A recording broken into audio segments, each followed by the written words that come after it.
नमस्कार दोस्तों, स्वागत है आप सभी का हमारे चैनल इन्वॉल्वमेंट तक में। और मैं हूं दीपक। आज हम बात करेंगे पृथ्वी पर उपस्थित जीवन के बारे में। जीवन का आधार मुख्य रूप से होता है ऑक्सीजन, और ऑक्सीजन हम सब आज तक यही जानते हैं कि हमें धरती पर जो उपलब्ध ऑक्सीजन है उसका 60-70% पेड़ पौधों के थ्रू ही मिलता है। पर यह बिल्कुल गलत है। हमारी पृथ्वी पर उपलब्ध सिर्फ आधी ऑक्सीजन जो है वो हमें पेड़ पौधों या जंगल से प्राप्त होती है। बाकी की आधी ऑक्सीजन हमें उस जगह से प्राप्त होती है जिसके बारे में हमारा ध्यान ही नहीं जाता। अक्सर ये होता है कि हमारे सामने जो चीज़ें दिख रही होती हैं, जो स्पष्ट रूप से होती हैं, उसी को हम मान लेते हैं। लेकिन हमारे पृथ्वी पर महासागर का ऑक्सीजन को लेकर बहुत बड़ा योगदान माना जाता है।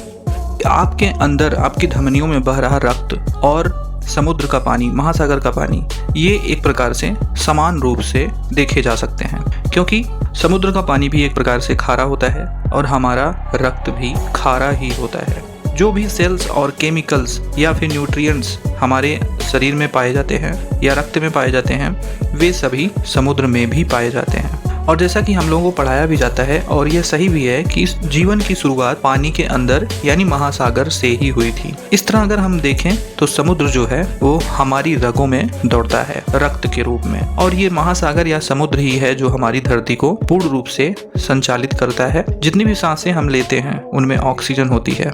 इसमें से आधी ऑक्सीजन समुद्री सूक्ष्म जीवों से मिलती है। बाकी जो आधी ऑक्सीजन है वो हमें धरती से मिलती है, जैसे कि पेड़ पौधों और अन्य जलाशयों से। समुद्र में उपस्थित जो सूक्ष्म जीव होते हैं वो दुनिया के बायोजियो केमिकल चक्र पर बहुत बड़ा असर डालते हैं। इसका मतलब यह होता है कि कैसे समुद्र से ऑक्सीजन जमीन पर या हवा में आती है और लोगों के भीतर पहुंचती है, जिस वजह से हम सांस ले पाते हैं। खास तौर पर समुद्री सूक्ष्म जीव 1/4 इंसानी आबादी को प्रोटीन देते हैं। समुद्री सूक्ष्म जीव जो होते हैं वे हवा से नाइट्रोजन को लेते हैं और उसे अमीनो एसिड व प्रोटीन में बदल देते हैं। इस प्रकार वे हमारा पोषण करते हैं। यहाँ तक कि गहरे से गहरे जो समुद्र होते हैं वो भी हमें पोषक तत्व देते हैं। और इस तरह हिंद महासागर के पानी की सतह को बायोडायवर्सिटी का खजाना माना जाता है। इसकी वजह है गहरे समुद्र का ठंडा और पोषण से भरपूर पानी।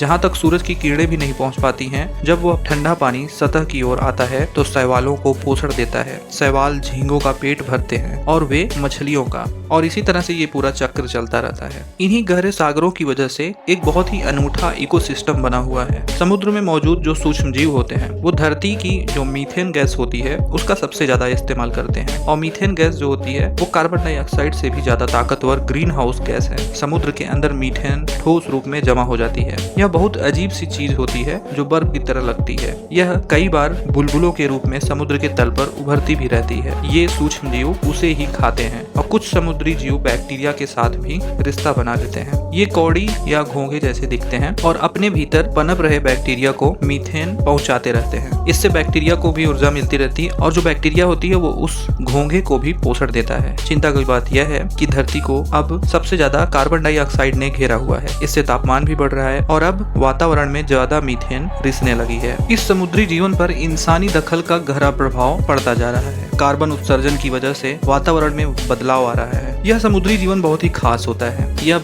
लाखों करोड़ों समुद्री जीवों को पनाह देता है, और यह बहुत सारे रहस्यों को अपने अंदर अभी भी छुपा कर रखा हुआ है। हमारे वैज्ञानिक लगातार रिसर्च करते जा रहे हैं। एक प्रकार से कहा जाए तो महासागर जितने होते हैं वो हमारी पृथ्वी का हृदय है, और जिस प्रकार से पेड़ पौधे या जंगल हमारी पृथ्वी की आधी ऑक्सीजन की पूर्ति करते हैं, उसी प्रकार ये महासागर हमारी पृथ्वी की आधी बची हुई ऑक्सीजन की पूर्ति करते हैं। पर समुद्री जीवन पर इंसानी दखल से बहुत सारी गैसें समुद्र के पानी में घुलती जा रही हैं। ये समुद्र को बदल रही हैं। वहाँ के जीव समुद्र में बढ़ते तेजाब और बढ़े तापमान से जूझ रहे हैं। इससे जो प्लैंक्टन्स एंड बैक्टीरियाज हैं उन पर भी खतरा मंडरा रहा है।